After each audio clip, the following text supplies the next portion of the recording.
পাপ বাপকেও ছাড়ে না, কন্যাকেও ছাড়েনি। তার কর্ম এ পরিণতি ডেকে এনেছে। গুম, খুন, বিভিন্ন রকমের হত্যাকাণ্ড, তারপরে এই গণহত্যা মিলিয়ে 100 মামলাও হয়, 100 মামলায় সর্বোচ্চ সাজার মেরিট খুঁজে পাবে। উনি যদি দেশের মাটিতে কবর চান তাহলে ওনাকে দেশে আসতে হবে এবং ফাঁসি কার্যকরের মুখোমুখি হতে হবে, এবং তাহলে দেশের মাটি পাবেন, কবর পাবেন দেশে।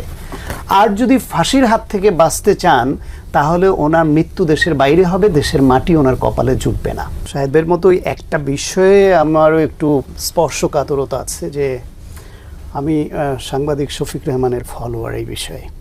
আপনার নিশ্চয়ই মনে আছে তিনি মৃত্যুদণ্ড যুগে যুগে দেশে দেশে নামে একটা বই লিখেছিলেন অনেক আগে। তখন তিনি মৃত্যুদণ্ডের বিরুদ্ধে সারা পৃথিবীতে যে মুভমেন্ট হচ্ছে তার পক্ষে কাজ করতেন এবং আমাদের সঙ্গে কথা বলতেন এ নিয়ে, এবং কত মৃত্যুদণ্ডের রায় যে পরবর্তীতে ভুল প্রমাণিত হয়েছে সেটা ওনার বইতে আছে।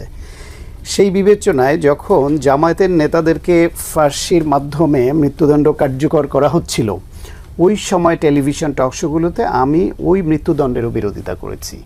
তাদের তদন্ত বিচার প্রক্রিয়া সেটা প্রশ্নবিদ্ধ, সেটা অ্যাপার্ট ফ্রম দিস, তাদের যে মৃত্যুদণ্ড কার্যকর হচ্ছে বা রায় হচ্ছে এই বিধানটা নিয়ে আমি তখন আপত্তি করেছি। ফলে আমি তো আজকে সে আপত্তির জায়গা থেকে সরতে পারি না। কিন্তু কথা হচ্ছে, যেহেতু ক্যাপিটাল পানিশমেন্ট বাংলাদেশে এখনও বহাল আছে, পৃথিবীর 58টা দেশে এখনও মৃত্যুদণ্ড বহাল আছে, প্রায় 95-96টা দেশে উঠে গেছে। এই 58টা দেশের মধ্যে অনেক দেশে এখন আবার কার্যকর নাই, বিধান থাকলো, কিন্তু বাংলাদেশে এটা বহাল আছে এবং কার্যকরও আছে। সেই বিবেচনায় আমি এটাকে মৃত্যুদণ্ড শব্দটা না বলে আমি বলি যে শেখ হাসিনার সর্বোচ্চ সাজা হয়েছে। বাংলাদেশের আইনে যে সাজা বিধান আছে তাতে তার সর্বোচ্চ সাজা হয়েছে। সর্বোচ্চ সাজা না হয়ে আর তার ব্যাপারে আর কোনো অপশন তো নাই। শেখ হাসিনাকে যদি 100 ইন্ডিভিজুয়াল মামলায় 100 বার সর্বোচ্চ সাজা, সেটা মৃত্যুদণ্ড, ফাঁসি যাই বলেন, সেটা দেওয়া হয়, তাহলে সেটা কম দেওয়া হবে। সে অপরাধ এত বেশি করেছে।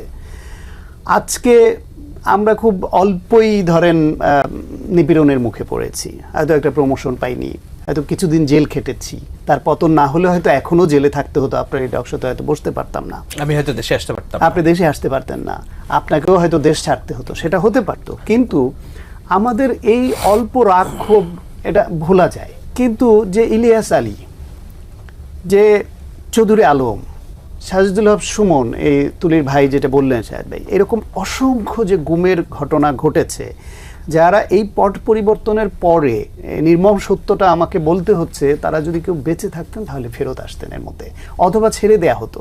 তার মানে যারা ফেরত আসেনি এখনও, বা আয়নাগর থেকে যারা বেরিয়েছেন তাদেরও আমরা পেয়েছি, তাদের বেলায় এখন এটা মোটামুটি সবাই মেনে নেওয়াটাই ভালো যে তাদেরকে শেখ হাসিনা বাঁচিয়ে রাখেনি। তাহলে এই যে ভিকটিম, যাকে মারা হলো, তার ফ্যামিলি মেম্বার যারা, তাদের চোখের জলের কোনো দাম নেই।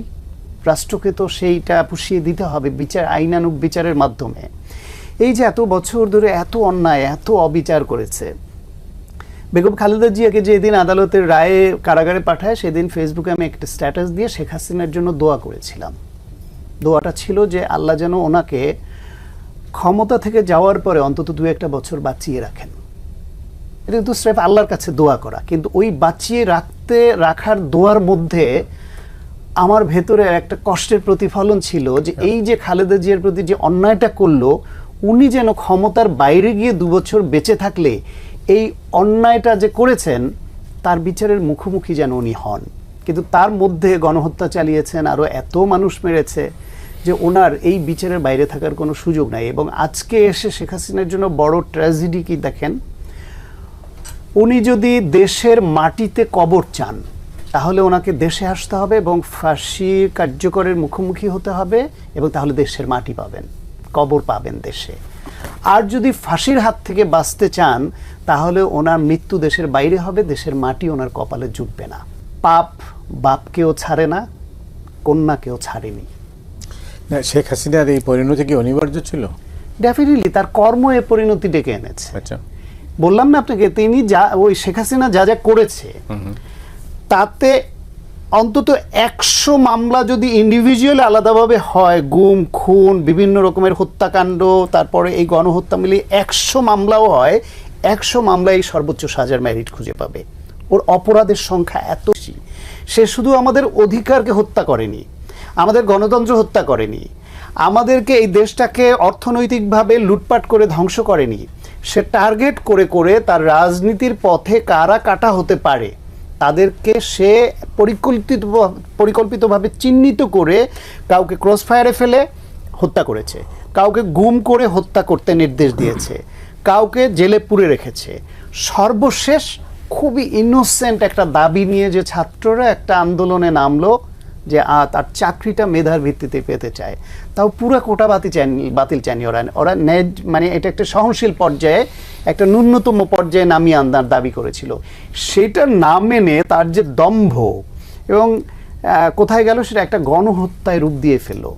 আসলে বলে না, মানে ইসলামে এরকম আছে যে পাপ করতে করতে অতিরিক্ত পাপ করে ফেললে একটা পর্যায়ে আল্লাহ তাকে আর শুধরে ফেরত আসবার মতো ক্ষমতা নাকি তার মধ্যে আর রাখে না, সে আরও পাপ করতেই থাকে এবং এক পর্যায়ে অনিবার্য পতন হয়।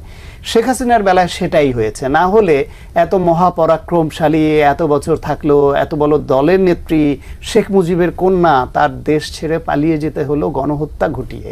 এবং আজকে এই ট্র্যাজেডি, তাকে বেছে নিতে হবে, হয় মৃত্যুদণ্ডের আদেশ কার্যকর করে দেশের মাটি ভাগ্যে জুটাইতে হবে, অথবা মৃত্যুর পরেও দেশের মাটি তার ভাগ্যে জুটবে না।